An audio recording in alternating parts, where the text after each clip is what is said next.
After the third day of this final Investec Test match in this Investec Ashes series, I suppose you could have to conclude that England have been mentally fatigued by the way they've performed in this Test match, and they are very close to an innings defeat now with just 4 wickets left, having survived those last tense few minutes. It's been an outstanding day for Alistair Cook. He was the one guy that stood out for England, but Jos Buttler also just earned a bit of new credibility with his determination too. Let's have a look at the scorecard, and we'll see here that England did just lose too many wickets really, consistently. Adam Lyth, another failure for him, we'll look at that in a moment. Ian Bell, disappointing, 13. Joe Root, definitely mentally exhausted by the intensity of the Ashes experience and the contributions he's made. England so dependent on him, gone mishooking for 11.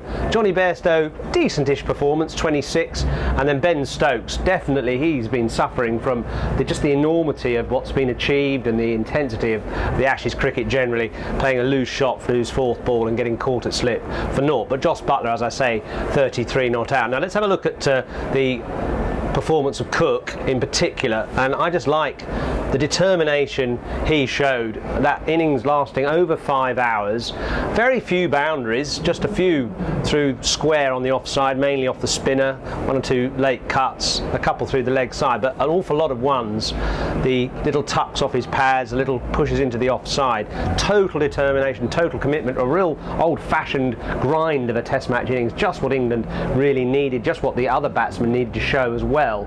And it was a wonderful lesson from Cook, a masterclass in a way in how to just eke out an existence and bat and bat and bat and not get suckered into any loose shots. But his opening partners, 7 opening partners he's had since the retirement of Andrew Strauss, and the latest, Adam Lyth, has had a disappointing series overall. Just 5% of the runs in the series, the 5 tests, 115 runs. He's averaging a little bit above 12, which just indicates he hasn't quite got the mental as well as technical aptitude to bat at this level. So England are going to have to look very hard at what they do about him.